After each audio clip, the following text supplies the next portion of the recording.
پاکستانی معیشت کو درپیش اس سنگین چیلنج پہ بات کرنے کے لیے ہمیں جوائن کر رہے ہیں جناب اسد عمر، سابق وزیر خزانہ اور پاکستان کے نامور سابق کارپوریٹ لیڈر۔ بہت بہت شکریہ اسد عمر صاحب۔ فرمائیے گا کہ آپ کے نزدیک سب سے بڑی وجہ کیا ہے، کیوں ہمارے یہاں پاکستان میں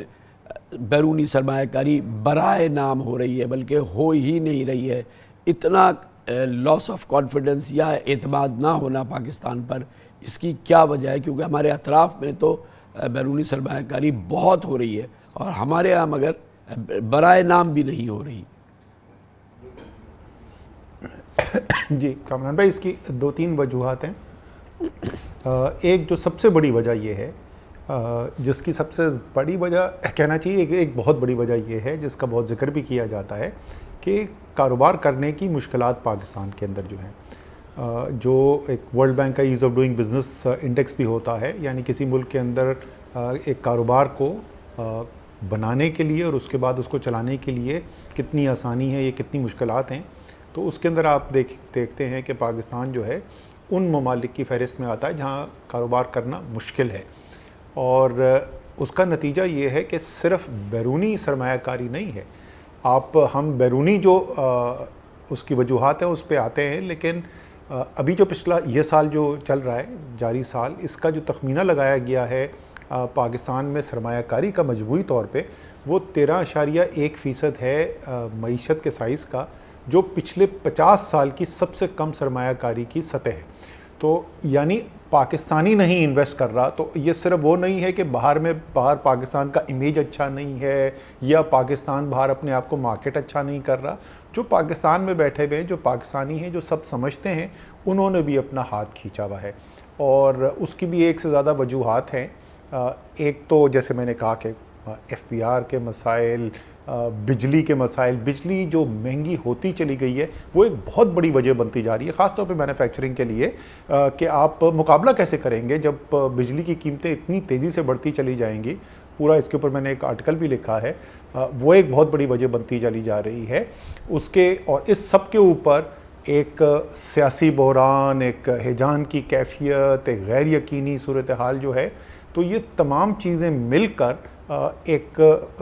صورتحال ایسی پیدا کر رہی ہے جہاں سرمایہ کاری حکومت پوری کوشش کرتے ہوئے بھی مشکلات کا سامنا کر رہی ہے۔ آخری جو فورن انویسٹمنٹ سے ریلیٹڈ جو میں آپ کو خاص طور پہ جس کا ذکر کرنا چاہتا ہوں، جس کے اوپر بالکل بات نہیں ہوتی ہے، لیکن دنیا میں اس وقت زیادہ تر جو ملٹی نیشنلز ہیں جو ڈومینیٹ کرتی ہیں، بشمول نئی جو ٹیکنالوجیز ہیں ان کی، بٹ اس کے علاوہ بھی پرانی فائنینشیل سروسز کے اندر، مینوفیکچرنگ کے اندر، کیمیکل پیٹروکیمیکل انڈسٹری کے اندر، وہ مغربی دنیا سے تعلق رکھتی ہے۔ ہمارا مغربی دنیا کے ساتھ رشتہ آہستہ آہستہ آہستہ کمزور ہوتا چلا گیا ہے، اور خاص طور پہ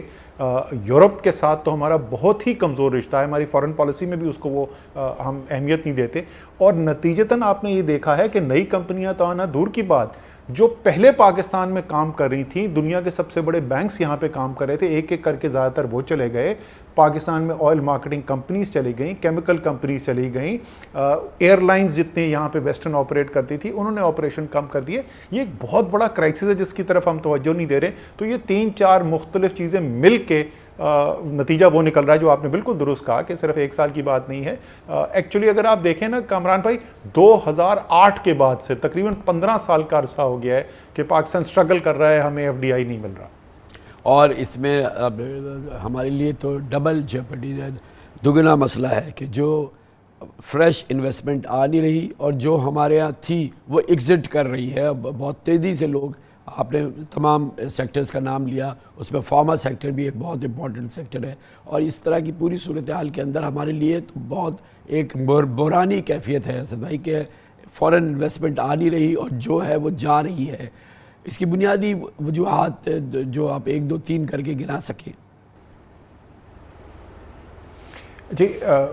کچھ تو آلریڈی جس کا میں ذکر کر چکا ہوں۔ دوسرا جو ایک اور چیز جس کی وجہ سے پاکستان میں اب سرمایہ کاری آنے میں پرابلم ہو رہی ہے کہ بحیثیت مجموعی پاکستان کی معیشت وہ چیزیں پیدا نہیں کر رہی ہیں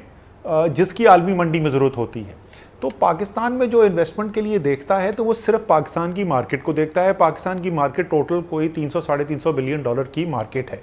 عالمی منڈی جو ہے وہ